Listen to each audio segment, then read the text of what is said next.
She thought it was just a toy, a golden Labubu doll, smiling, harmless, perfect. But the night she brought it home, her dog started growling at the walls. Then came the dreams, the scratches, the bite marks. And when she tried to burn it, the doll came back. They say every Labubu hides a demon called Popo the Devourer. And it doesn't stop until it's fed. Play with me. Hey everyone, welcome back to Fearology, where we dive deep into the chilling tales that keep you up at night. If you're loving these spine-tingling animated horror stories we craft with blood, sweat, and a whole lot of screams every week, hit that subscribe button right now and smash the bell icon so you never miss a nightmare. Trust me, you don't want to be caught off guard. Today we are unraveling a story that's been whispered about in dark corners of the internet, the Labubu Doll horror story. Grab your blankets, dim the lights, and let's get into it. Our story begins in the neon-lit chaos of Shanghai, China. Meet Emily, a sweet, wide-eyed girl from a sleepy little village back home. Life hadn't been kind to her. After her father's sudden death left her family shattered, Emily packed her bags and headed to the big city, determined to send money back to her mom and little sister. By day, she worked at a quirky toy shop called Whimsy's Wonderland, surrounded by shelves of colorful chaos. Emily had a heart as soft as cotton candy, and toys, they were her escape. But dolls, oh, dolls were her obsession. She snapped them up at employee discounts like a kid in a candy store. Her tiny apartment was a dollhouse museum, porcelain beauties from Japan, eerie antique replicas from Europe, even a few handmade oddities from local artists. Each one had a story, or so she told herself. One rainy Tuesday, a shipment arrived that changed everything. Limited edition Labubu dolls. Those adorable elf-like creatures with floppy ears, fuzzy golden fur, and mischievous grins. Pop Mart's hottest collab, they flew off the shelves faster than you could say collector's item. But Emily, she had dibs. Tucked away in the back room was her prize, a one-of-a-kind golden Labubu, its shade a shimmering sunset hue that made the others look dull. Its big blue eyes sparkled like sapphires. Those long ears begged to be stroked. And that smile, God, that smile. Wide, toothy, almost too perfect. Like it knew a secret you didn't. Emily cradled it like a newborn, her heart fluttering. "You're coming home with me," she whispered, paying with her last paycheck. That night, Emily burst through her apartment door, Labubu in tow. Her loyal golden retriever buddy, her furry shadow since the village days, bounded over, tail wagging like a metronome. Emily's place was a cozy mess, fairy lights strung across the walls, a doll collection lined up on a velvet draped shelf like silent sentinels. She introduced Labubu to the family, snapping Polaroids and cooing over its fuzzy warmth. Buddy, usually a doll enthusiast whose play bowed at every new arrival, froze. His hackles rose, lips curling back in a low growl that echoed off the walls. He barked furiously, circling the door like it was a coiled snake. Emily laughed it off at first. "Oh, Buddy, jealous much? It's just a toy." But the growls turned to snaps, teeth flashing inches from the doll's serene face. Shaking her head, Emily scooped up Labubu and perched it on the shelf, right between a vintage ballerina and a creepy Victorian baby doll. "Time for bed, boy," she said, patting Buddy's head. He whimpered but followed her to the bedroom, only to slink out into the hallway, whining all night long. Pause. Morning light filtered through the blinds like a reluctant intruder. Emily stirred, groggy from a restless sleep, and spotted Buddy at the shelf again, barking like a possessed alarm clock, foam flecking his muzzle. "Buddy, enough! What's your deal?" She yanked on her jeans, but the dog lunged, grabbing the cuff in his jaws and dragging her toward the shelf. His eyes were wild, pleading. Emily's patience snapped. "Bad dog!" She hauled him to the bathroom, slamming the door on his frantic scratches. Grabbing her bag, she stormed out to work, muttering about silly superstitions. Sitaras Wonderland. It was a madhouse that day. Kids screaming, parents haggling, toys toppling like dominoes. Emptily, the shop's sunshine girl, who charmed even the grumpiest customers, felt a storm brewing inside her. "Let me." The frazzled mom snapped about a defective action figure, and something in Emily ignited. "A short lady, if you can't handle a toy without a meltdown, maybe parenting isn't for you." The words flew out, venomous and unfiltered. Lettuce crashed, the boss overheard, and before Emily could blink, she was in the office, tears streaming as he tore into her. "Shot done. Pack your stuff." Fired. Just like that. Emily stumbled home in a daze, rain soaking her to the bone, sobs choking her throat. Why? Why had she exploded like that? It wasn't her. She flung open the bathroom door. Buddy bolted out, skidding to a halt at her feet. His big brown eyes locked on hers, mirroring her pain, and, impossibly, a tear glistened on his whiskered cheek. Emily collapsed, burying her face in his fur. "What am I gonna do, boy?" They curled up together that night, the shelf looming in the shadows like a forgotten graveyard. Moody Dud, the low haunting melody with faint whispers, ethereal strings swelled subtly, layered with indistinct murmurs. But sleep betrayed her. In the witching hour, a giggle pierced the silence. High-pitched, childish, bubbling like poisoned champagne. Effervescent bubbles distort into menace.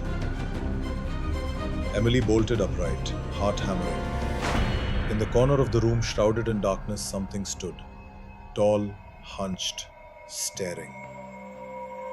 She fumbled for the lamp, but it flickered mockingly. Bulb buzzes and sputters erratically. Nothing. Just shadows. Except there, on the floor by her bed, lay Labubu. Its glassy eyes gleamed up at her, that smile wider now, as if amused. Emily's skin crawled. She'd swear on her life she'd left it on the shelf. Shivering, she snatched it up and jammed it back, whispering, "Stay put, you little creep." Hissed warning trembles. Buddy, curled at her feet, didn't stir. Dreams clawed at her then, vivid, suffocating. She was back in her room, but the air reeked of rot and sulfur.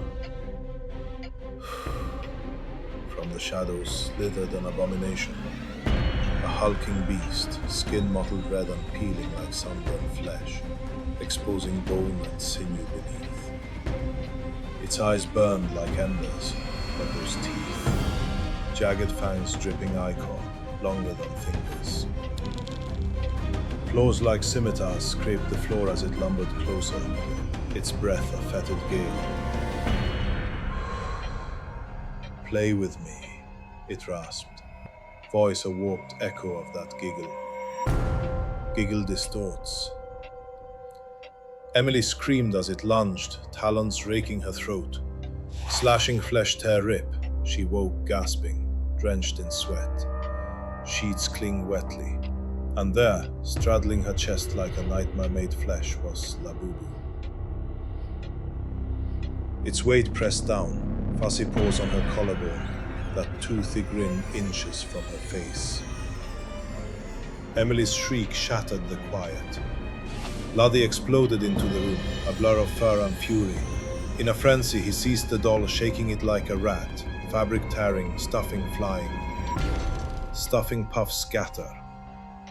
By the time Emily caught her breath, Labubu was in tatters, golden fur matted with saliva, one ear chewed off, smile mangled into a grotesque layer.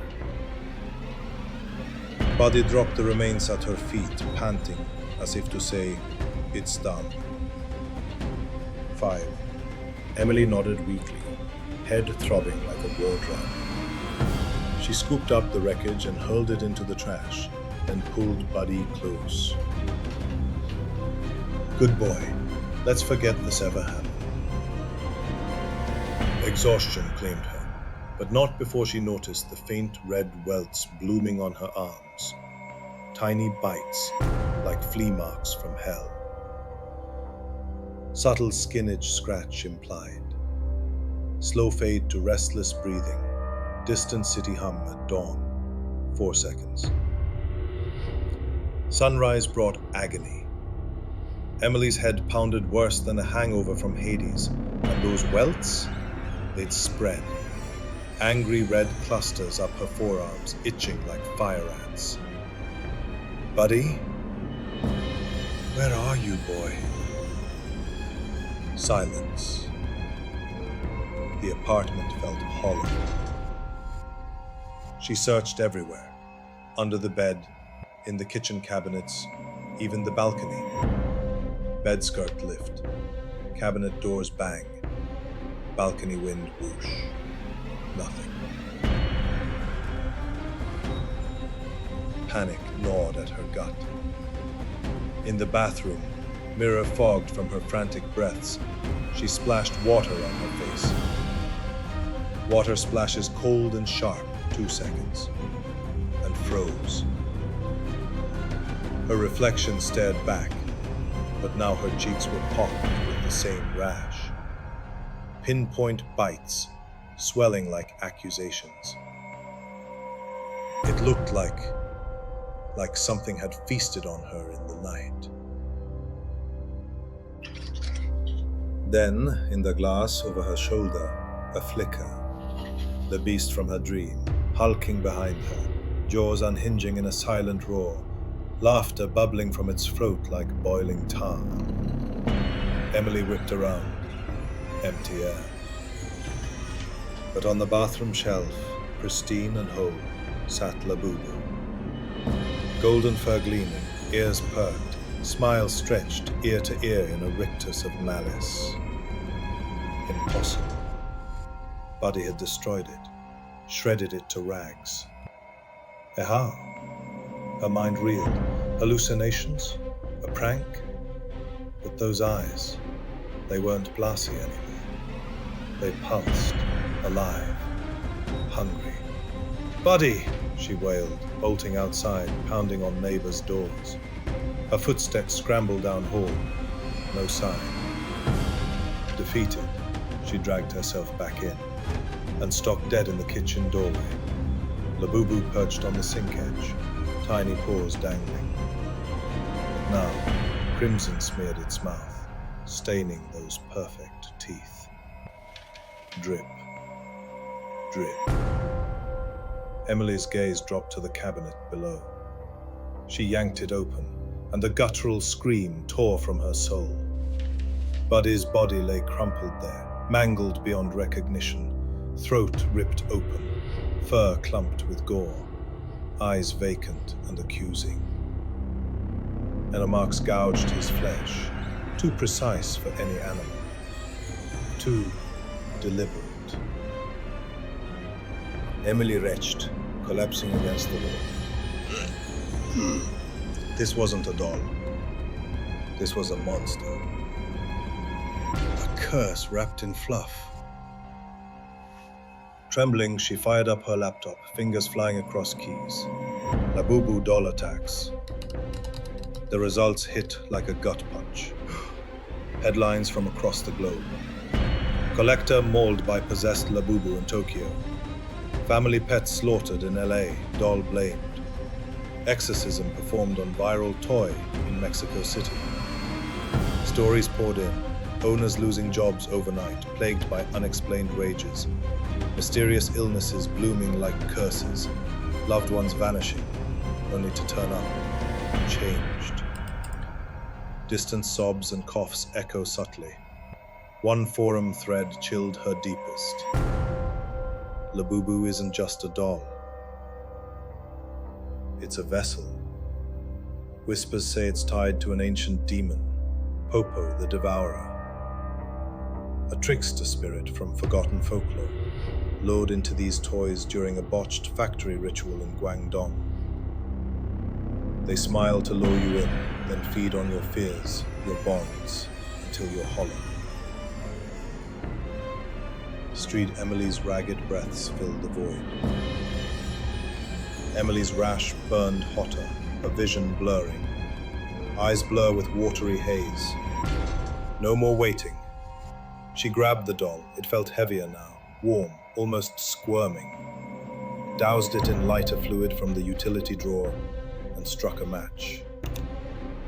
Flames roared, consuming the golden fur in acrid smoke. Fabric sizzle and crackle. Smoke chokes thickly.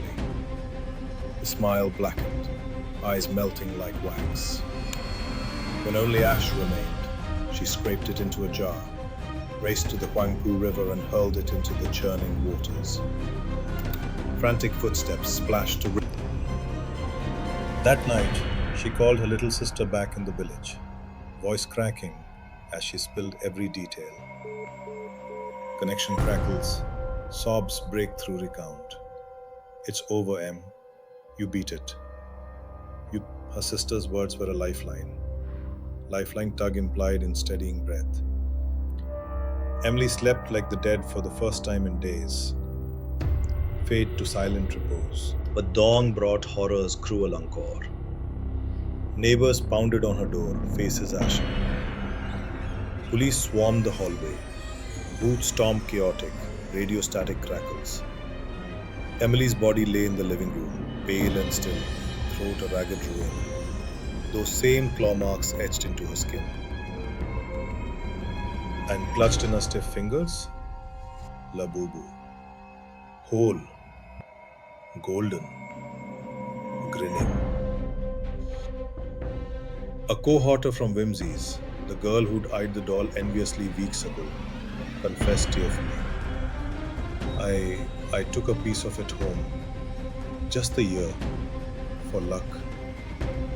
I wasn't luck, it was a tether.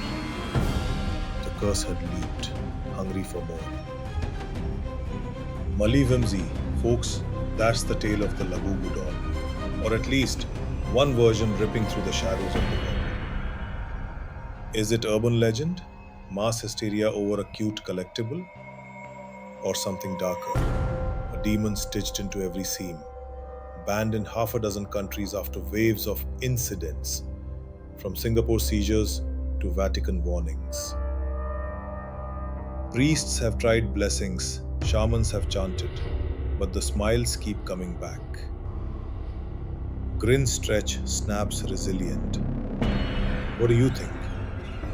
Drop your thoughts in the comments. Cursed or coincidence? Ever crossed paths with a Labubu that gave you the creeps? Hit like if this had you checking your shelves, and subscribe for more horrors that hit too close to home. Before we go, a quick shout out. If you're in the States and craving real life scares, check out the upcoming Horror Fest in LA this Halloween weekend. Panels with top creators, haunted houses that'll break you, and merch you won't find anywhere else. Links in the description.